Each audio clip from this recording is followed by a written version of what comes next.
Bon dia a tothom. Som aquí un dia més a la ràdio del Batxillerat, la ràdio del més educat. Avui tenim un reportatge pels amants del futbol, del joga bonito i sobretot de la seva terra. Ens toca analitzar la temporada de l'FC Andorra, l'equip que representa el nostre país a la segona divisió de la Lliga Espanyola. Comencem!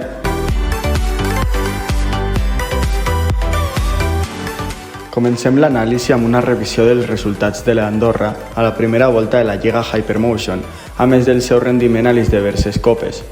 El club va jugar 21 partits on va tindre 6 victòries, 7 empats i va perdre 8 vegades.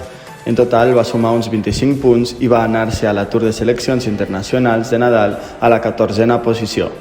A la Copa Nacional va fer un bon treball a la primera ronda contra el Valle d'Aigües, guanyant de visitant 1-5, però va caure lamentablement a la següent ronda contra la Cultural Leonesa 4-2, quedant eliminat a la segona ronda.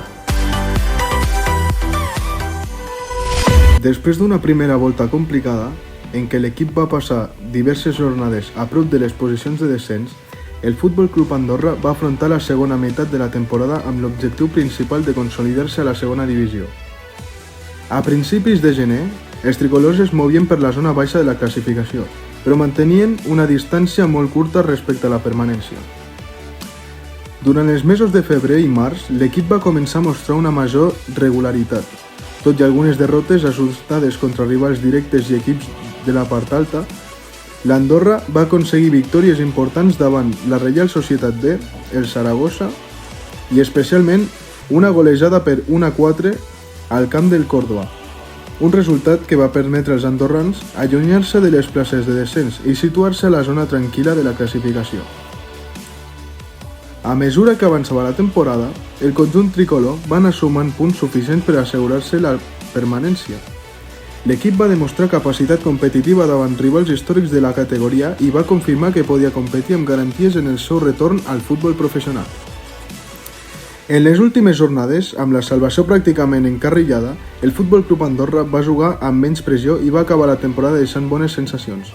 El projecte iniciat després de l'ascens va complir el seu objectiu principal, mantenir la categoria i establir les bases per continuar creixent a segona divisió. La segona volta de la temporada del Futbol Club Andorra va estar marcada per una gran milloria en el rendiment de l'equip. Els tricolors van aconseguir diverses victòries importants, van mostrar un joc competitiu i van acabar la temporada amb bones sensacions, consolidant-se com un equip capaç de competir amb els millors de la categoria. Després d'aquest repàs de la temporada, és moment de conèixer com s'ha viscut tot dins l'equip. Per fer-ho, hem entrevistat al migcampista i capità de l'equip, Sergio Molina. Amb ell comentarem les sensacions de l'equip, moments destacats de la temporada i els reptes pel futur. Tothom, som la ràdio del Batxi i estem avui amb una entrevista molt especial amb el Sergio Molina. Bon dia. Hola, bon dia. I doncs comencem amb l'entrevista. Doncs començant amb l'entrevista, com valora la temporada del Futbol Club Andorra després d'aconseguir la permanència en diverses jornades de març? Bueno, muy positiva. Creo que el objetivo principal del club y del equipo se ha conseguido con solvencia, como dices tú, con varias jornadas de antelación y bueno, creo que hay que valorar muy positivamente lo que hemos hecho, que no es nada fácil. Quin creus que ha estat el moment clau en què va canviar la dinàmica de l'equip durant la segona volta? Bueno, yo creo que tuvimos una pequeña mala racha por principios de febrero, si no recuerdo mal, con el partido de Castellón y alguna derrota más. Pero bueno, creo que también esa semana con 3 partidos, cuando vinieron Racing y Málaga a casa, creo que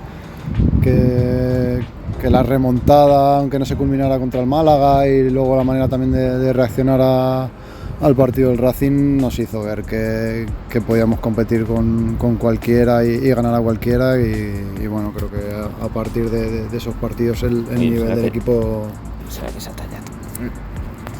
No te preocupes. El nivel del equipo pues subió.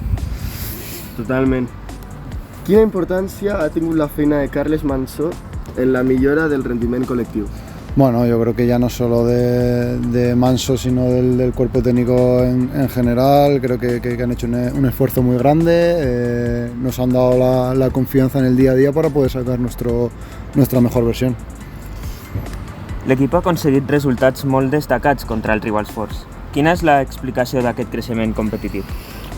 Bueno, creo que ya no solo este año, sino a lo largo de estas temporadas atrás, creo que equipos que vienen a jugarnos de tú a tú e intentar proponer, se nos han dado mejor que equipos a lo mejor que vienen a replegarse más y bueno, pues quizás a pararnos un poco el ritmo. Creo que para nosotros también pues la motivación de jugar contra equipos con mucha historia y que están ahí arriba peleando por jugar en primera división, pues se nos han dado mejor siempre. Quin jugador consideres que ha estat la gran revelació de l'Andorra aquesta temporada? A ver, la gente creo que por números sí se va a quedar con Josep Cerdà. Yo creo que probablemente estaría ahí, pero yo sí te tengo que dar un nombre, te diría Marc Domènech, que creo que quizás no es tan vistoso a nivel de números y de goles y tal, pero bueno, creo que ha crecido mucho, que ha dado un paso adelante en la segunda vuelta y creo que la mejoría del equipo ha venido también por su nivel. Creus que el club hauria d'aspirar la temporada vinent a lluitar pel playoff d'ascens o primer consolidar-se a la categoría? Bueno, creo que es importante el intentar mantenerse unos años en el fútbol profesional.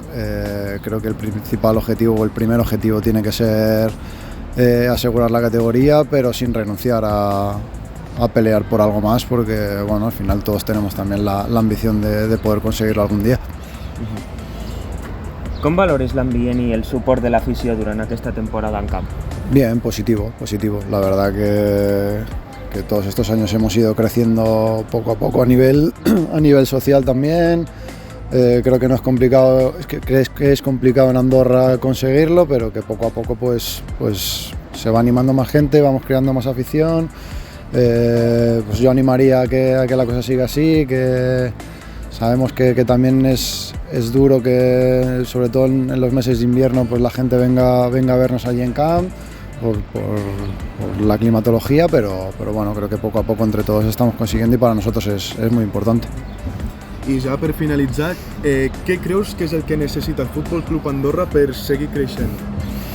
Bueno, como te he dicho antes, yo creo que el mantener la categoría nos va a llevar bueno, pues a que las cosas aquí también en el día a día sigan mejorando, el club siga creciendo, pues los medios para nosotros los jugadores y para el club también en general sean mejor. Molt bé, doncs moltes gràcies, agraïm molt aquestes declaracions i esperem que tinguis un bon entrenament. Merci.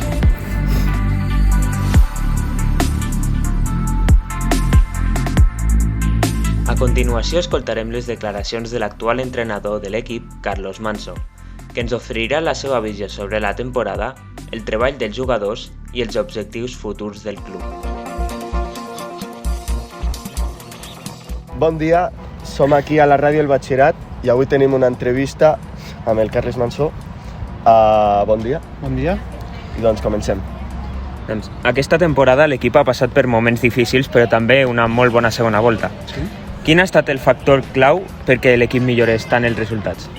Sobretot el fet de, primer, la confiança del club, perquè evidentment doncs, per nosaltres ha estat molt important que el club confiés en la nostra feina, però també després sobretot la unió de tots els jugadors, de tot l'estaf tècnic, de saber que tots lluitaven per un objectiu i que al final el fet d'aquesta col·lectivitat, que tothom lluités perquè l'Andorra es quedés a segona divisió i per intentar lluitar amb els objectius més ambiciosos possible, doncs aquest ha estat, jo crec que el factor més important, que tothom anés a una, que tothom busqués el benefici col·lectiu en comptes de l'individual i aquesta crec que ha estat una de les claus per nosaltres. El Futbol Club Andorra ha aconseguit mantenir-se competitiu a segona divisió tot i tenir un pressupost inferior al d'altres clubs. Com es treballa això des del vestidor i des del cos tècnic? Nosaltres això no ho hem tingut mai en compte, no ens parem a pensar si nosaltres cobrem més o menys que altres equips. Nosaltres amb el que tenim sempre hem anat cap endavant i sense cap por, sense cap retret a ningú i al contrari, sinó amb la il·lusió de seguir creixent com a club, com a equip i sense cap no enveja, sinó sense saber sabent nosaltres qui som, qui volem ser i a partir d'aquí doncs, que el club creixi, que nosaltres també, les nostres carreres de tothom doncs, segueixin creixent i que a partir d'aquí doncs, el club valori el que hagi de valorar, però que nosaltres sobretot que ens quedem aquí i que seguim creixent com a club. Durant la temporada heu tingut victòries importants contra equips forts com el Cádiz o el Racing de Santander. Quin partit considera que ha definit millor la personalitat de l'equip? No diria un partit, sinó jo crec que la Setmana Santa que hem jugat dimecres contra el Màlaga i diumenge contra el Racing, però perquè els dos partits, parlem de personalitat i perquè els dos partits vam començar perdent 0-2 i es va mostrar aquí com juguem sense complexes, com juguem amb l'objectiu clar de seguir millorant com a equip i com deia les respostes anteriors i sobretot era això. Crec que aquesta va ser no un punt d'inflexió perquè el vam tenir setmanes anteriors, per exemple a Còrdova, on allà sí que vam donar un cop sobre la taula, però la setmana que crec que pot definir el caràcter de l'equip ha estat aquesta, on amb aquests dos partits vam demostrar el que deia, que juguem sense complexes, juguem amb atreviment i que això doncs, per nosaltres és molt important per saber, o per de cara als anys següents, per definir-nos com a equip i el que volem fer com a club també. En alguns moments de la temporada l'equip va entrar en una mala ratxa de resultats. Com es manté la confiança dels jugadors en aquestes situacions? Sobretot que el club confia en nosaltres. Això ja per començar, perquè nosaltres així també després transmetem aquesta tranquil·litat d'intentar valorar les coses com si fos com un procés i que en aquest procés doncs, sempre que sigui lineal i de manera ascendent, però que si hi ha moments dolents com comentaves que vam estar, crec que van ser 11 jornades sense guanyar, doncs que aquí confiem en la feina que estem fent, que des de les aptituds i les actituds de tothom doncs, creiem en la nostra feina, en la nostra manera de fer les coses i sobretot agafar-nos també a aquelles coses positives que vam anar fent durant aquestes setmanes, tot i que els resultats no arribessin, per ensenyar que aquest era el camí per intentar treure l'equip d'aquesta situació i per sort doncs, ho hem aconseguit i ha estat així. I ja per finalitzar, ara que la temporada està acabant, quins objectius us marqueu per al futur del club i què creu que necessita el Futbol Club Andorra per continuar creixent a segona divisió i per poder pujar a la primera categoria? Això és massa ambiciós. A veure, el que creiem que hem de fer primer és tocar de peus a terra perquè ja tenim com a club l'experiència de fa 3 anys quan en el primer any a segona divisió es va fer molt bé i després l'any següent volíem aconseguir fites més altes i no es va aconseguir, sinó al contrari, vam descendir i això no volem que torni a passar. El que volem fer és, com parlava abans a la resposta anterior, doncs intentar establir processos, anar a poc endavant, però sobretot doncs, que sigui el pas, que sigui ferm, que sigui sense dubtar, que sigui el més estable possible doncs, per intentar, no sé si l'any que ve, però en els següents anys doncs, intentar que l'equip faci play-off o pugui mirar cap a primera divisió i tant de bo doncs, pogués ascendir i no me'n recordo de l'altra. Què em deies de l'altra pregunta? Què necessitaria l'equip per seguir creixent? Sobretot, com parlava ara, que és estabilitat, també no només de gent treballadora del club, sinó també de jugadors, de creure en una base sòlida de l'equip per intentar doncs, que aquests jugadors no haver de canviar sempre cada any 15-20 jugadors per intentar, com parlàvem abans del procés, que fos estable, que fos lineal i ascendent, sinó que establir una base de jugadors que ens donin aquesta estabilitat pel projecte i tant de bo doncs, nosaltres com a staff també puguem seguir per seguir treballant de la manera que ho hem estat fent i que així a poc el club vagi creixent, vagi progressant en tot això que ha aconseguit fins ara, i creiem que pot ser, evidentment, doncs, si a partir d'aquí el club pot lluitar a nivell econòmic per portar millors jugadors, que no et garantitza res, però sobretot doncs, que a nivell d'estatus d'equip, doncs, evidentment és més senzill poder pujar amb a priori jugadors, entre cometes, més cars, o que cobrin més diners, que després evidentment no et garantitza res, però si aquest esforç econòmic també es pot fer per part del club, doncs segur que a poc estarem més a prop d'aconseguir fites més altes, i esperem que tant de bo sigui així. Moltes gràcies, fins aquí l'entrevista. Moltes gràcies per les declaracions, míster, i esperem a veure si podem acabar la temporada amb una victòria contra el Burgos. Tant de bo que sí. Moltes gràcies.